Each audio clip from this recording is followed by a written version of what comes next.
दोस्तों नमस्कार।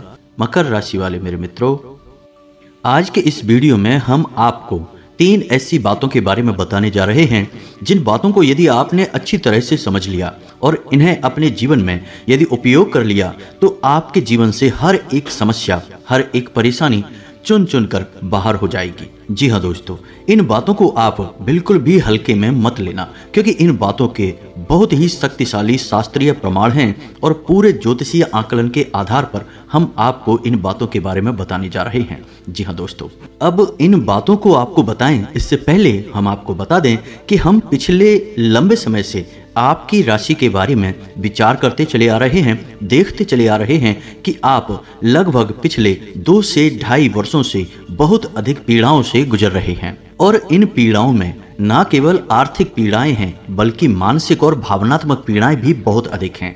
कहने का मतलब यह है कि रुपए पैसे की तंगी तो आपके ऊपर बनी हुई है ही, कर्जा भी आपके ऊपर बढ़ता जा रहा है। जो पुराने कर्जे हैं उन्हें भी आपने चुका नहीं पाया है और नए कर्जे तैयार हो चुके हैं। लेकिन इससे भी बढ़कर बात यह है कि लोगों के बीच आपकी भावनात्मक कीमत समाप्त हो चुकी है। मतलब यह हुआ कि लोग आपकी बातों की कद्र नहीं करते हैं, आपकी हर एक बात को हल्के में लेते हैं और आपके प्रेम और विश्वास की लोगों के मन में कोई भी इज्जत नहीं रह गई है। आपकी भावनाएं लोगों के लिए इतनी सस्ती और बेमानी हो चुकी हैं कि आप चाहे किसी के लिए कितना ही प्रेम दिखाएं, लोग उस बात को महत्व ही नहीं देते हैं और आपके बारे में पीठ के पीछे अनाप शनाप बातें भी कर देते हैं। जब आपके कानों में ऐसी बातें पड़ती हैं तो आपको बहुत दुख होता है और आपको जीवन के प्रति निराशा और हताशा का एहसास होता है। अब इस सब के बीच में आपको शारीरिक कष्ट भी लगे रहते हैं। कई प्रकार की शारीरिक पीड़ाएं जब तब आपको परेशान करती रहती हैं। हालांकि आपका मनोबल बहुत मजबूत है और इसी मजबूत मनोबल की दम से आप जीवन के संघर्ष में लड़ते चले जा रहे हैं। शारीरिक कष्ट होते हुए भी कभी कभी आप काम में लगे रहते हैं, पीछे नहीं हटते हैं, छुट्टी नहीं लेते हैं और आपके लिए अपना कर्म ही ईश्वर की पूजा के समान है। जी हाँ दोस्तों, तो अब ऐसे में आपको आपकी तकलीफों से मुक्त कौन कराएगा दोस्तों? कोई भी भगवान के द्वारा भेजा गया दूत आपकी मदद नहीं कर सकता है, क्योंकि आप खुद ही इतने सक्षम हैं। हाँ, यह बात अलग है कि परिस्थितियों ने आपको बहुत बुरी तरीके से तोड़ा है, हिला कर रख दिया है, लेकिन अब भी आपके अंदर आत्मबल की कोई कमी नहीं है। तो हमारा आपसे कहना यही है कि आपको ही प्रयास करने होंगे, आपको ही मेहनत करनी होगी और आप ही अपने जीवन के उद्धार के कारक बनेंगे। ऐसे में आपको ना केवल मेहनत करनी है, कर्म की शक्ति से आगे बढ़ना है, साथ ही साथ ईश्वर की शक्ति और सकारात्मक ऊर्जा भी आपको चाहिए। जी हाँ दोस्तों, यह ईश्वर की सकारात्मक ऊर्जा की कमी ही है, या यूं कहें कि भगवान के आशीर्वाद की कमी ही है कि आपके जीवन में कष्ट की समस्याओं की झड़ी लगी हुई है। हाँ, हो सकता है कि किसी के जीवन में किसी अन्य प्रकार के कष्ट हैं, लेकिन परेशानियां लगातार बढ़ती चली जा रही हैं। एक परेशानी समाप्त होती दिखती है तो दूसरी अन्य परेशानियां अपना सिर उठाने लगती हैं, लेकिन आप अपने मजबूत मनोबल की ताकत से इन सब का समाधान कर लेते हैं। अब ऐसे में हमारा आपसे केवल यही कहना है मित्रों कि आप मेहनत में कोई कसर बाकी नहीं छोड़ते हैं, काम करने में कोई कसर बाकी नहीं छोड़ते हैं। बस आपको चाहिए तो ईश्वर का साथ और ईश्वर में गहरी आस्था और विश्वास। कभी कभी ऐसा होता है कि हमारी पूजा पाठ ईश्वर तक नहीं पहुंच पाती है और इसका क्या रहस्य है यह हम आपको अपने पिछले कई वीडियोज में बता चुके हैं। अभी फिर से बता देते हैं कि कभी कभी हमारे आसपास ऊर्जा का नकारात्मक वातावरण तैयार हो जाता है। जी हाँ दोस्तों, आपने प्राचीन काल में भगवान की या दिव्य महापुरुषों की तस्वीरें देखी होंगी। उन तस्वीरों में आपने देखा कि उनके चेहरे के आसपास एक पीले रंग का प्रकाशमय तेज होता है, उनके शरीर के आसपास ऊर्जामय एक वातावरण दिखाई देता है। अब ऐसा क्यों दिखाई देता है? क्योंकि उन लोगों की ऊर्जा बहुत ही पवित्र होती है, दिव्य होती है, साफ होती है। और यदि इंसान के आसपास नकारात्मक ऊर्जा का वातावरण बनने लगता है तो उस इंसान की शुद्ध सकारात्मक ऊर्जा छोटी होती जाती है, सिकुड़ती जाती है। फिर उस इंसान के जीवन में परेशानियां और कष्ट बने ही रहते हैं। फिर वह कितनी ही पूजा पाठ करे, ईश्वर उसकी पूजा पाठ को सुनते नहीं है, पहले तो उस इंसान का भगवान से विश्वास ही हटने लगता है। जी हाँ दोस्तों, और यदि वह इंसान पूजा पाठ करे भी तो भगवान तक उसकी पूजा पाठ का प्रभाव पहुंचता नहीं है और भगवान का आशीर्वाद उसे पहुंच पाता नहीं है। ऐसा इसलिए होता है क्योंकि नकारात्मक ऊर्जा हमेशा आपको तकलीफ में देखना चाहती है।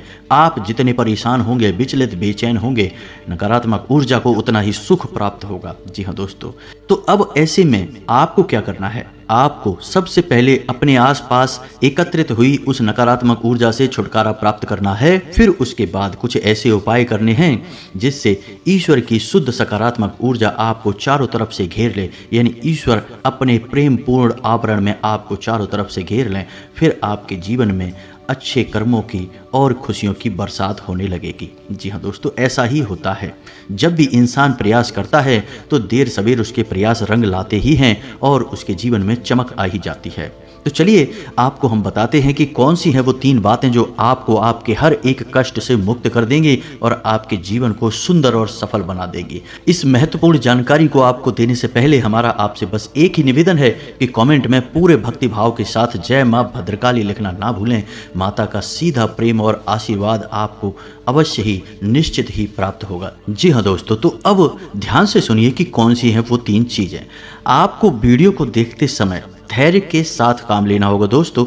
यदि आप अधीर होंगे और वीडियो को जल्दबाजी में देखेंगे तो हो सकता है कि कुछ महत्वपूर्ण बातें आपकी मिस हो जाएं, और यदि आपने इस वीडियो को बीच में छोड़ दिया तो हम गारंटी देते हैं कि आपको जीवन के संघर्ष में सफलता प्राप्त कर पाना बहुत मुश्किल हो जाएगा, लगभग नामुमकिन हो जाएगा। जी हाँ दोस्तों, आपकी राशि कुछ इस प्रकार की है कि जब तक आप प्रयासों के साथ साथ तरकीबें नहीं लगाएंगे और शास्त्र सम्मत प्रमाणित उपचार नहीं करेंगे, आपके जीवन में कभी भी सफलता की चमक, ईश्वर का प्रकाश फैलेगा ही नहीं। जी हाँ दोस्तों, परेशानियां बनी ही रहेंगी। तो इसीलिए हम आपसे कह रहे हैं कि आप हमारे द्वारा कही गई बातों को ध्यान से समझें और इन्हें अपने जीवन में लागू अवश्य करें। आप देखेंगे कि बदलाव धीरे धीरे आने शुरू हो जाएंगे। तो अब आपको बताते हैं कि कौन सी हैं वो 3 चीजें। सबसे पहली चीज है यंत्र, दूसरी चीज है तंत्र और तीसरी चीज है मंत्र। ये 3 विद्याएं हैं जो हमारे हिंदू धर्म की बेहद शक्तिशाली और सकारात्मक ऊर्जा को आकर्षित कर सकती हैं।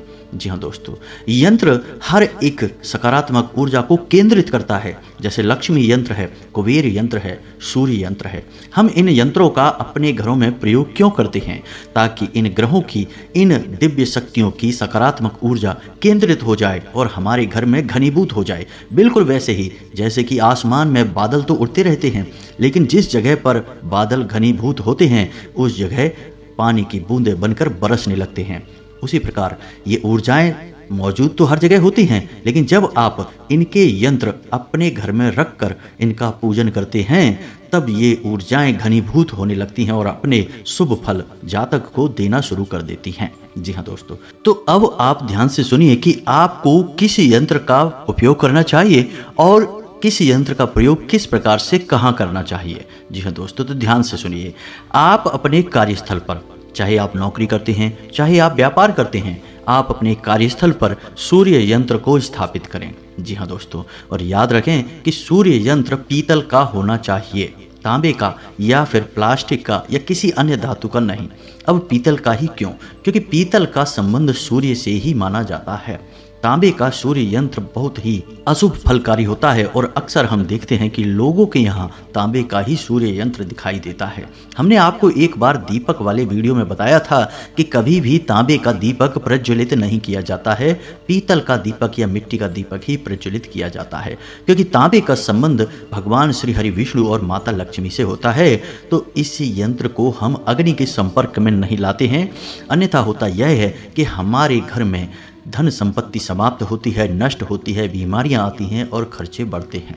तो आपको सूर्य यंत्र पीतल का लगाना है, अपने कार्यस्थल पर लगाना है और लगाने से पहले इस सूर्य यंत्र का शुद्धिकरण और प्राण प्रतिष्ठित होना बहुत आवश्यक है। दोस्तों, हमने देखा है कि लोग जाते हैं बाजार से और सूर्य यंत्र खरीद कर ले आते हैं और उसे ज्यों का त्यों अपने घरों में लगा लेते हैं, कार्यस्थलों पर लगा लेते हैं। वह निष्फल होता है दोस्तों, उसका कोई भी फल आपको प्राप्त नहीं होता। तो आपको क्या करना है कि आप सूर्य यंत्र को खरीद कर लाएं किसी भी रविवार के दिन। जी हाँ दोस्तों, ध्यान से सुने प्रक्रिया क्या रहेगी। और जब आप उस सूर्य यंत्र को लेकर आएं तो सबसे पहले आप उसे साधारण जल से स्नान कराएं, उसके बाद गाय के दूध से स्नान कराएं और उसके बाद गंगा जल से स्नान कराने के बाद पुनः साधारण जल से, स्वच्छ साफ जल से स्नान कराने के बाद उसे पवित्र होने के लिए पूजा घर में 24 घंटे के लिए रख दें। उसके बाद आप उस सूर्य यंत्र को लगातार 7 दिनों तक अभिमंत्रित करेंगे, यानी कि सूर्य मंत्र का उच्चारण करके एक माला जाप करेंगे, सूर्य मंत्र का उच्चारण करके उस मंत्र को अभिमंत्रित करेंगे। और याद रखें कि जब तक आप सूर्य यंत्र को अभिमंत्रित कर रहे हैं उस दौरान आपको सूर्य को अर्घ्य निश्चित तौर पर देना ही है।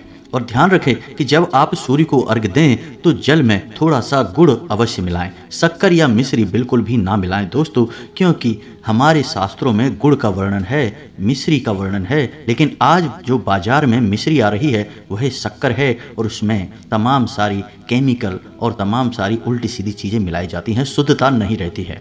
तो आप गुड़ मिलाएं, वह ज़्यादा बेहतर रहेगा। तो आप थोड़ा सा गुड़ मिलाकर सूर्य को अर्घ लगातार देते रहेंगे।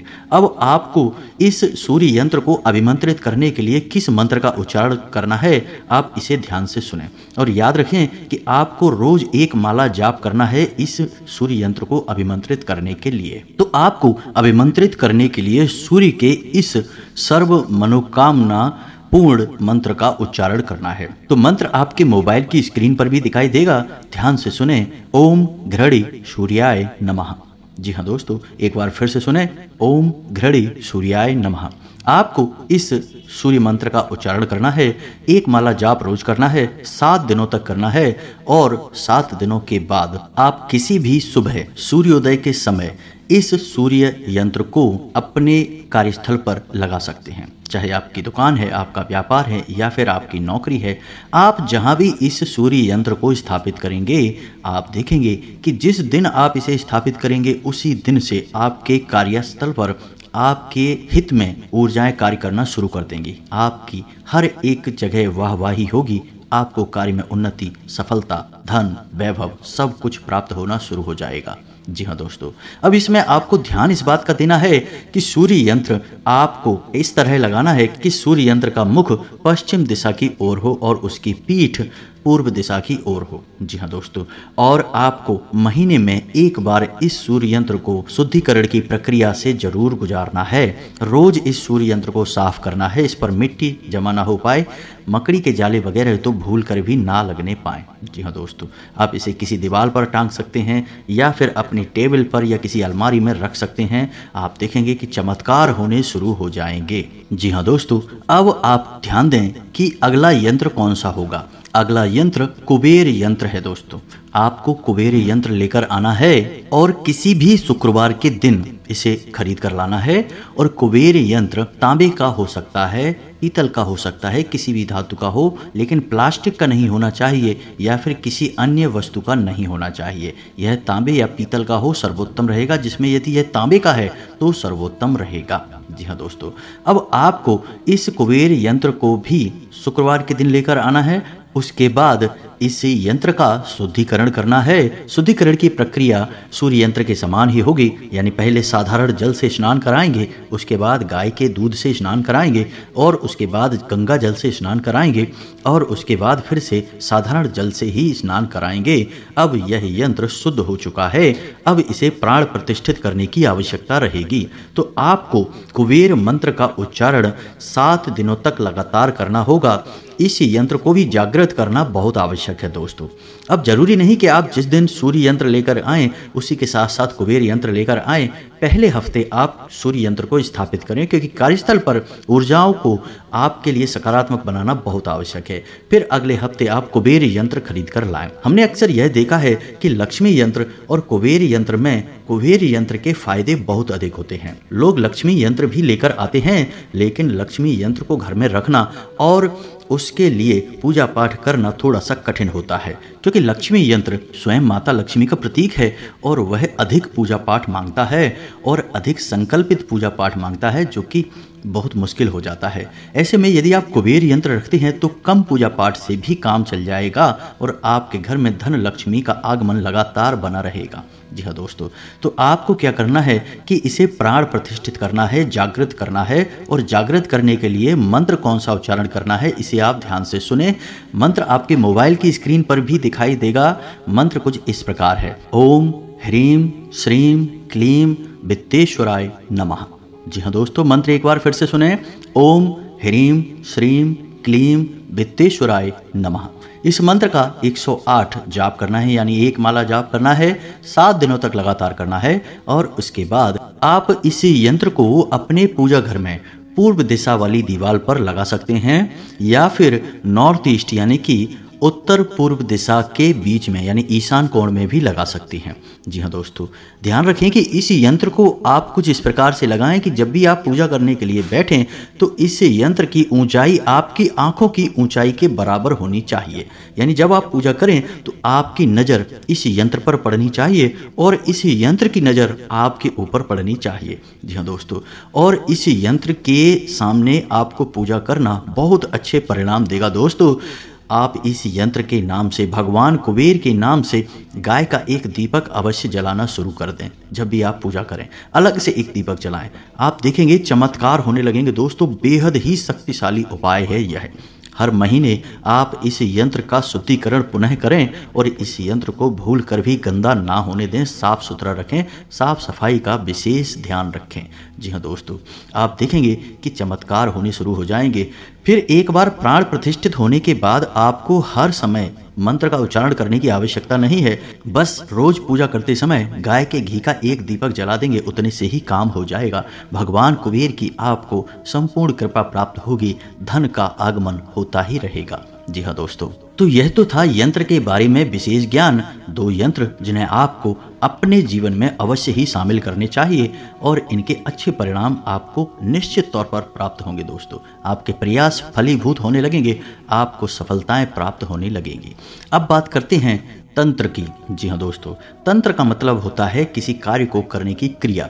अब हम यहाँ किस कार्य की क्रिया की बात कर रहे हैं? हम बात कर रहे हैं आपके ऊपर इकट्ठी हुई नकारात्मक ऊर्जा को दूर करने की। और नकारात्मक ऊर्जा को अपने ऊपर से हटाने के लिए आपको तंत्र का सहारा लेना ही पड़ेगा। दोस्तों, किसी भी प्रकार की पूजा पाठ से आप इस ऊर्जा से छुटकारा प्राप्त नहीं कर सकते हैं, क्योंकि यह ऊर्जा नकारात्मक है।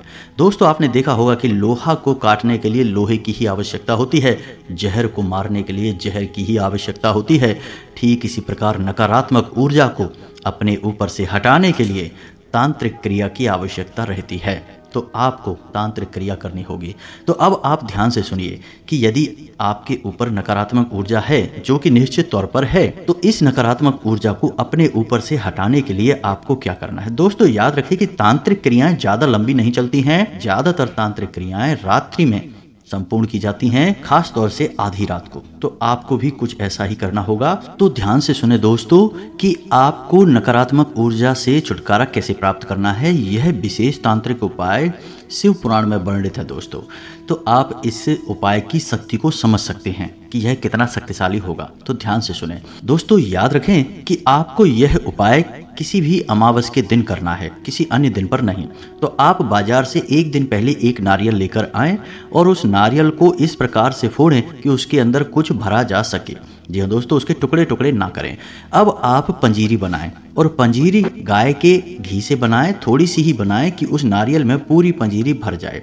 दबा दबा कर उसमें पंजीरी भरें और उस पंजीरी के ऊपर आप बचे हुए नारियल का ढक्कन लगा दें और उस नारियल के आसपास आप लाल रंग का धागा लपेट दें। जी हाँ दोस्तों, अब आपको ध्यान देना है कि आपको नारियल में पंजीरी भरने की प्रक्रिया अमावस के एक दिन पहले करनी है और रात भर इस नारियल को आपको भरकर अपने घर में रख देना है। कहीं भी रख दें, किसी भी कोने में रख दें।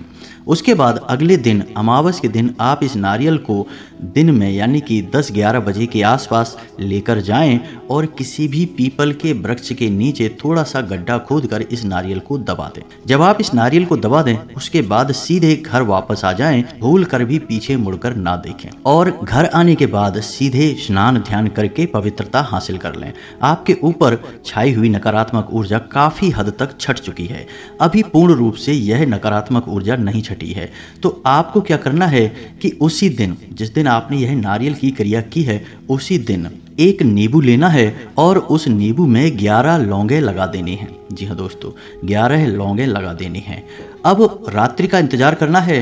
रात्रि को जब सुनसान हो जाए तो किसी भी तिराहे पर उस नींबू को छोड़कर आना है। जी हाँ दोस्तों, साथ ही साथ अपना कोई पुराना वस्त्र या फिर अपने कोई पुराने जूते चप्पल वगैरह भी वहाँ पर छोड़कर चले आएं और सीधे घर वापस आ जाएं। कोई आपको यह करते हुए देखे ना, कोई आपको यह करते हुए टोके ना।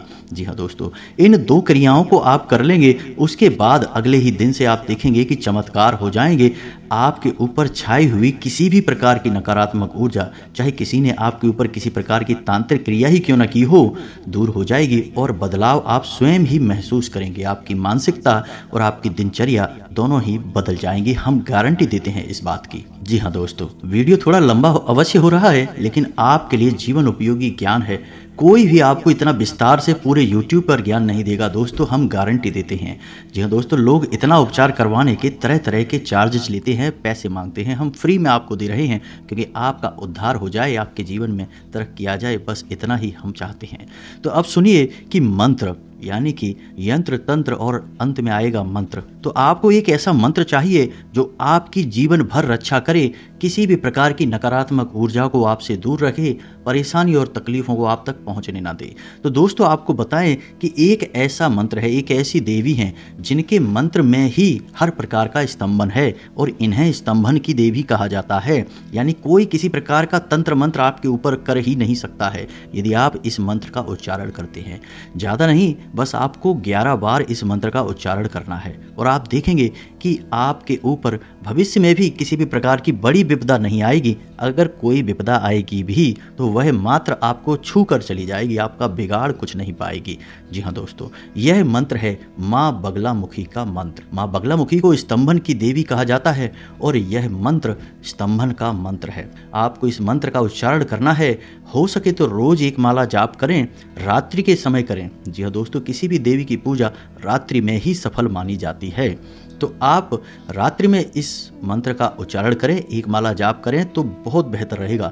जीवन में इतना धन संपत्ति वैभव मिलेगा कि आप संभाल नहीं पाएंगे।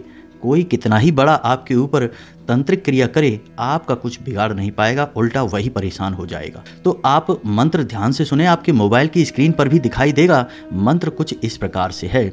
ओम ह्लीं बगलामुखी सर्वदुष्टानां वाचं मुखं पदं स्तंभय जीवां कीलय बुद्धिं विनाशय ह्लीं ओम स्वाहा। मंत्र आपके मोबाइल की स्क्रीन पर है, आप दोबारा सुनिए। ओम ह्लीं बगलामुखी सर्वदुष्टानां वाचं मुखं पदं स्तंभय जीवां कीलय बुद्धिं विनाशय ह्लीं ओम स्वाहा। जी हाँ दोस्तों, आपने देखा मंत्र में ही बताया गया है कि किसी भी प्रकार की नकारात्मक दुष्ट ऊर्जा होगी उससे अपने आप माता भस्म कर देंगी, समाप्त कर देंगी। जी हाँ दोस्तों, कोई इंसान भी यदि आपके ऊपर बुरी दृष्टि रखता है तो उसकी बुद्धि का उच्चाटन हो जाएगा, यानी उसका ध्यान आपके ऊपर से हट जाएगा, वो कहीं और ही व्यस्त हो जाएगा। यह मंत्र बहुत ही अनमोल है और साधना भी बहुत ही शक्तिशाली है। आप पूरे भक्तिभाव के साथ पूरे मन से माता को ध्यान करते हुए इस मंत्र का उच्चारण करें। ज़्यादा नहीं तो केवल 11 बार ही जाप कर लें। बस याद इस बात का रखें कि आपको यह जाप रात्रि के समय करना है। जी हाँ दोस्तों, आप देखेंगे कि किसी भी प्रकार की विपत्ति होगी आपके पास नहीं आएगी, आएगी भी तो आपको छूकर चली जाएगी। अब यदि इस वीडियो से संबंधित कोई अन्य प्रश्न आपके मन में उठता है तो आप कमेंट करके पूछें, हम आपके प्रश्नों के जवाब आपको देने की पूरी कोशिश करेंगे। बाकी आप बताएं वीडियो में आपको हमारे द्वारा दी गई जानकारी कैसी लगती है। हम आपको सर्वोत्तम ज्ञान देने की कोशिश करते हैं, बहुत मेहनत करते हैं, आपके लिए बेहतर से बेहतर ज्ञान लाने की कोशिश करते हैं। आपको हमारा प्रयास यदि अच्छा लगता हो तो आप कमेंट करके हमें अवश्य बताएं, हमें बहुत अच्छा लगेगा दोस्तों। इसी के साथ आज के इस वीडियो को विराम देते हैं। कमेंट में पूरे भक्तिभाव के साथ जय मां भद्रकाली लिखना ना भूलें। जय मां बगलामुखी रक्षा करो अवश्य लिखें। माता आपकी रक्षा करेंगी, माता का सीधा प्रेम और आशीर्वाद आपको प्राप्त होगा। मिलते हैं अगले ज्ञानवर्धक वीडियो में, तब तक के लिए धन्यवाद। जय माता की।